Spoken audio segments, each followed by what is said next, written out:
저는 연세대학교 명예특임 교수 이덕철입니다. 제 관심 분야는 건강 증진과 노화 방지 의학인데요. 그래서 지금 이 시간은 우리 모두가 젊고 건강하게 사는 것이 바람이잖아요. 이것을 위해서는 노화의 원리, 신체가 어떻게 노화가 되는지를 알고 이를 적용해서 세포가 손상되는 것을 막을 수 있는 방법에 대해서 말씀드리도록 하겠습니다. 우리가 의학적인 관점에서 노화가 뭔지, 어떻게 늙는 건지 이것을 알고 있어야지 우리가 젊게 잘 살 수 있겠죠. 그래서 의학적인 관점에서 노화를 볼 때는요, 노화는 세포에서부터 시작을 하는 것입니다. 세포가 손상된 것이 쌓이게 되면 기능이 떨어지잖아요. 그러면 세포가 모여서 된 것이 기관이고 장기이기 때문에 점점 기능이 떨어지면서 노화가 되는 건데, 어떤 임계치 이하로 떨어지면 그걸 질병이라고 이렇게 부르는 것이죠. 그래서 우리가 잘 알고 있는 뇌졸중, 심근경색, 암까지도 말이에요. 치매, 이 모든 것이 사실은 노화하고 관련이 돼 있다 해서 노화 관련 질환이라고 이렇게 부르는 거죠. 그러니까 우리 신체 노화의 속도를 늦출 수만 있다면 이런 질병이 없이 자기 사는 동안에 젊고 건강하게 잘 지내실 수 있는 것입니다. 세포가 손상이 되면서 기능이 떨어지게 되면요, 우리 세포들은 다시 새롭게 태어납니다. 이것이 세포 분열을 해가지고 다시 새로운 세포들이 만들어지거든요. 그런데 이것이 무한정 이렇게 세포 분열을 할 수가 없어요. 어느 정도 분열을 하다가는 더 이상 분열하지 못하고 남게 되는데요. 이렇게 될 때는 이제 우리 몸에서 좀 쓸데없는 세포가 되잖아요. 그렇기 때문에 자살 신호를 보냅니다. 그래서 죽게 하든지 면역 세포가 이 부분을 이제 없애든지 하는데, 일부 세포들은 노화 세포가 되는 거예요. 그런데 얘네들의 특징은 뭐냐면 노화 유발 물질을 만들어서 주변 세포를 노화 세포로 만들어요. 그리고 주변 세포 주변에 매트릭스라고 그러죠. 기질도 전부 다 파괴시키고 하면서 노화를 갖다가 빠르게 만들어 주는 것이죠.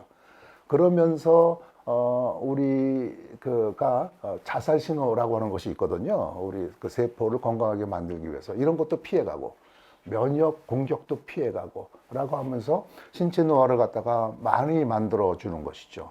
이것이 이제 신체 노화를 촉진시키는 노화 세포가 요즘 연구자들한테는 굉장히 중요한 주제가 되어 있습니다.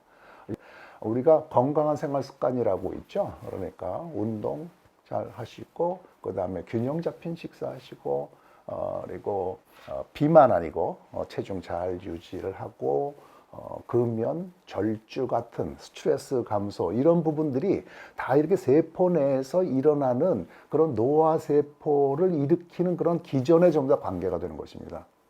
예를 들어서 텔로미어를 좀 설명을 하면요, 텔로미어라고 하는 것이 유전자의 염색체의 마지막 끝부분에 반복되는 염기 서열이거든요. 이게 무슨 뜻이냐면요, 세포 분열을 해서 염색체가 2배로 만들어져야 되잖아요.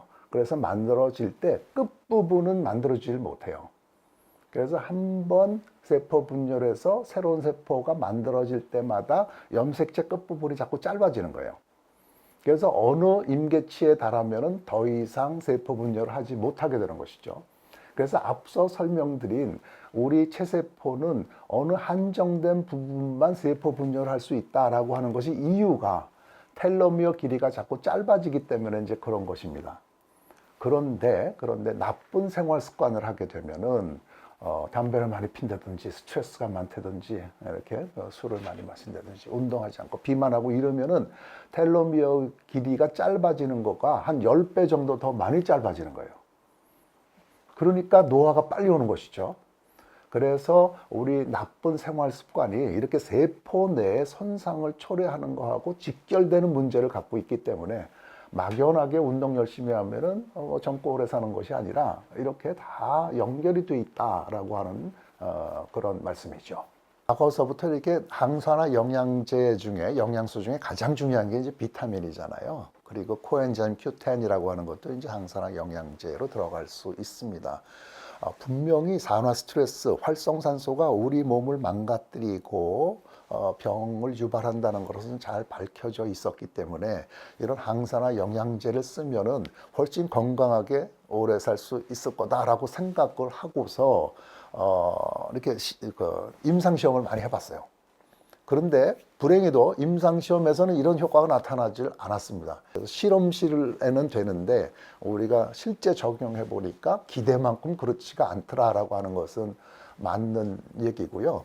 대신에 이제 활성산소 때문에 이제 염증이 있게 되거든요. 염증이. 그래서 항염 작용을 하는 오메가 3라든지 이렇게 염증, 여러 가지 음식이라든지 이런 부분에 있는 항염 작용을 하는 그런 물질들은 도움이 되더라라고 하는 것이 요즘에 있는 그런 컨센서스입니다. 그래서 어떤 사람에 따라서는 영양 섭취가 부족한 사람들은 그 부분을 이렇게 먹을 수는 있겠죠. 그래서 이 부분에 대해서도 이제 우리나라뿐만이 아니라 미국에서도 이제 대규모 이렇게 연구 비슷한 게 있었고, 그다음에 전문가들이 모여서 이제 컨센서스를 갖다 발표를 한 것들이 있어요. 그런데 먹으면 안 된다, 해가 된다라고 하는 것은 비타민 E하고요. 비타민 베타카로텐이라고 하는 것이 있습니다. 비타민 A에 속하는 것인데요. 이 부분은 건강 증진과 질병 예방을 위해서는 먹지 않는 것이 좋겠다라고 돼 있고, 그 이외에 비타민들은 뭐 해가 되는지 이득이 되는지는 아직까지는 확실치가 않다. 라고 하는 것입니다. 그래서 저는 이렇게 해서 말씀을 드리죠. 영양 부족이 있는 사람들, 그러니까 식사가 불균형해 가지고 어떤 영양소가 부족하게 느껴지는 사람들에게는 비타민 영양소를 보충해 주는 것이 좋은데, 일반인들 어떤 특별한 문제가 없는 사람들은 비타민을 먹는다고 해서 더 추가되는 이득은 없지 않을까라고 하는 것이 제 생각입니다. 일단 소식이 왜 건강에 유리한지서부터 조금 살짝 설명을 드리면요.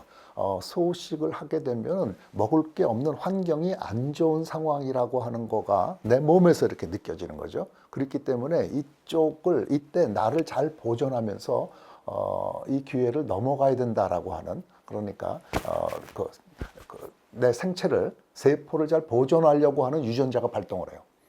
그래서 좋게 만들어주는 것이거든요.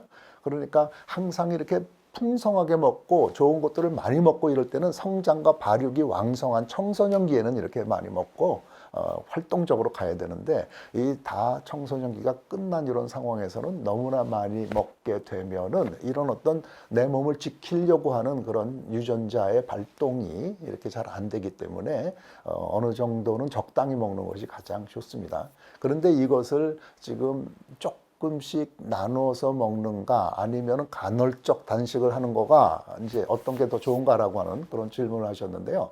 사실은 우리 생명체는 이렇게 태양하고 전부 다 동기화되어 있다고 보시면 됩니다.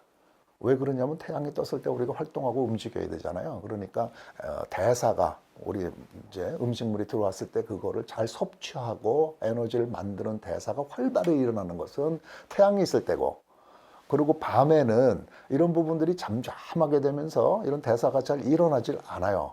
그래서 간헐적 단식을 하되 이런 어떤 동기화, 일중 동기화라고 얘기하는데요. 이런 일중 변화에 맞춰 가지고 낮에 식사를 하시고 밤에 이렇게 조금 더 식사를 하지 않고라고 하는 사이클을 맞춰주는 것이 훨씬 더 유리하다라고 하는 것은, 이것도 또 쥐실험에서 굉장히 잘 밝혀져 있습니다. 똑같이 먹여도 밤에 먹는 쥐들이 더 비만이 많아지고 낮에 먹으면 그렇지가 않고, 이런 것들이 밝혀져 있거든요. 그래서 몇 시간을 줄이고 몇 시간 먹느냐가 중요한 게 아니고요. 그 시간이 이렇게 낮에 주로 먹고 밤에는 먹지 않으려고 하고 라고 하는 그런 간헐적 단식이 몸에는 더 좋겠죠. 그래서 우리가 젊고 건강하게 산다는 것이 어려운 일은 아닙니다. 우리가 알고 있는 그런 기초적인 건강한 생활 습관을 확실하게 잘 유지하고 계시면은요, 질병 예방뿐만이 아니라 건강하고 활력 있는 그런 삶을 사실 수 있을 거라고 생각이 듭니다.